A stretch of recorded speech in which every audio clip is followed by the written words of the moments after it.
This fellow looks like the way he is, like he has suspended. We are ready.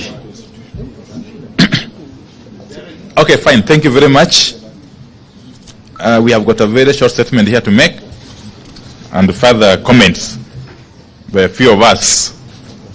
But I must start from the outset.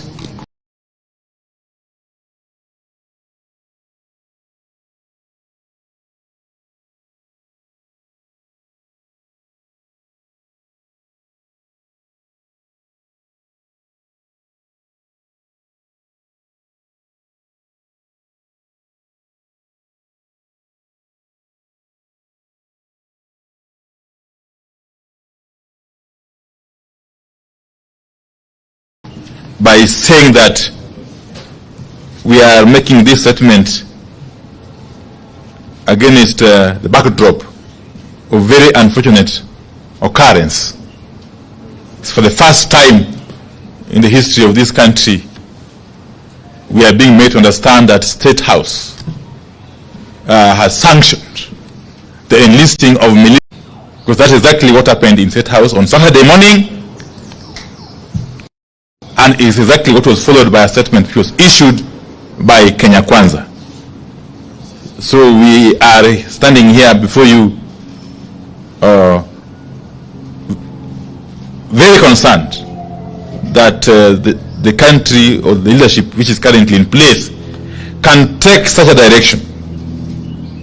But let me say this, first and foremost, that we are here to confirm that the peaceful protests are planned for Wednesday, Thursday, and Friday this week are on, as earlier declared by our leaders. These protests will go on in line with Article 37 of our Constitution, which, as you all know, provide for freedom of peaceful assembly and picketing.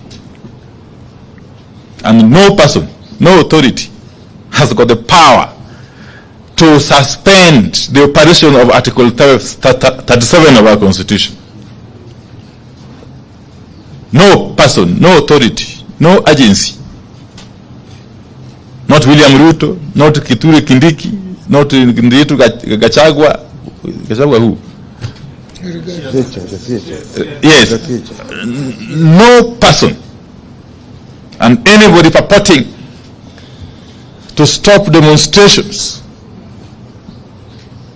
is deluding themselves, because they have got no that power or authority. Now we can also confirm that the signature collection is also going on and will proceed side by side with the protests. This exercise is also protected under Article 1 of our Constitution. The people have decided to act directly, and who are we to go against the wishes of the people?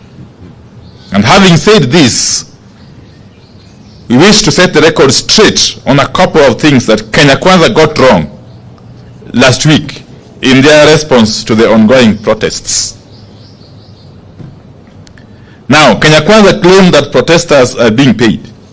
Now, for anyone to claim that those protesters who came out in hundreds and thousands in places like Mahali, Busia, Kitale, Kilifi, Kakamega, Machakos, and Nairobi, among other places, were paid is to be extremely insincere and to live in deep denial. And that should worry Kenyans. A regime in denial and deep slumber is a very dangerous regime. And Kenya Kwanza is one such regime, as we all know by now. Now, we are shocked at how fast Kenya Kwanza has lost contact with the people and how they don't understand what Kenyans are going through. Kenya Kwanza claims that the protests are not about the cost of living.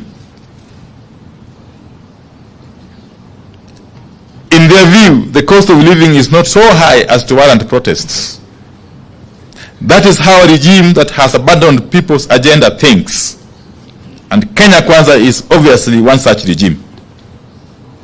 Because Kenya Kwanza does not seem to understand or know how hungry and angry Kenyans are.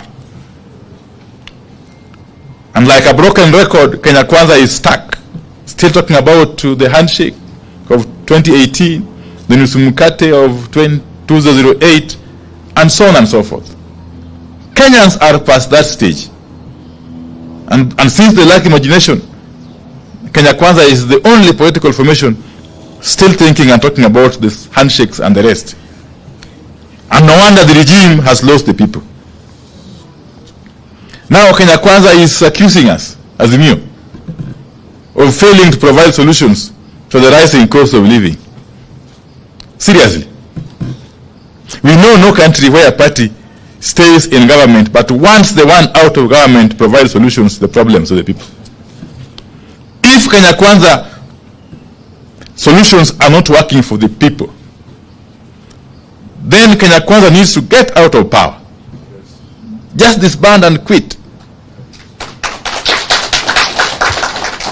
Across the world, responsible leaders and regimes admit failure of their policies and quit in the interest of the nation. Don't ask us for solutions. Quit and pave way for a regime that has solutions. Indeed, if we took over power, we would provide those solutions. You all know. Now, in their address last weekend, Kenya Kwanza purported to call the attention of the nation to so-called efforts by the government to reduce the cost of living. But they could not point to any such efforts. If there's an effort to lower the cost of living, Kenyans will notice it. And Kenya Kwanza would not need to be explaining itself or struggling to explain itself. The truth is, there are no such efforts to lower the cost of living. How can raising of taxes on fuel from 8 to 16% be classified as an effort to lower the cost of living?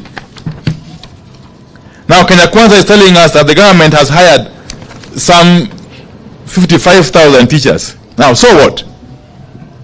That isn't a favor. They are supposed to be hiring teachers anyway. But they are missing the point. People eat food, and people want food. Even the teachers they are crying about, even the teachers are crying about the cost of living and high taxes and low salaries. Hiring teachers doesn't reduce the cost of living. What is the point in hiring a teacher, then taking away his entire salary through taxes? What is the point in hiring workers and turning them into slaves? We encourage Kenya Kwanza to move past generalities of constantly reminding Kenyans that Kenya Kwanza is a legitimately elected government. People want food. People don't eat government, legitimate or illegitimate. Yeah. Give them food and they leave the streets. Yes. Yeah. The legitimacy or credibility of any government is seen in the way it governs and it treats people. If a regime is a failure, like Kenya Kwanza is, it does not matter how legitimate or otherwise it is, because people simply want food. Now, Kenya Kwanza is talking about the Hustler Fund and the plan to roll out the next phase and so on and so forth. Now, Kenya has never had a shortage of funds, like youth fund, women fund, and you can count them. And yet again, people don't eat funds, you know. People eat food. And people don't eat in faces. Yes, people eat today, okay? And every day. So don't tell Kenyans about Hustler Fund at its next phase. Just tell Kenyans how food will be affordable now, today. and they will leave the streets. Otherwise, if you don't do that, be ready to face these people in the streets for as long as it will take. Hire your militia, as many as you want to hire, but the people will not leave the streets. Namna hiyo? Yes. So I think I want to leave it at that point and ask my brother, the Honorable Leader, Senator Mazayo, to continue.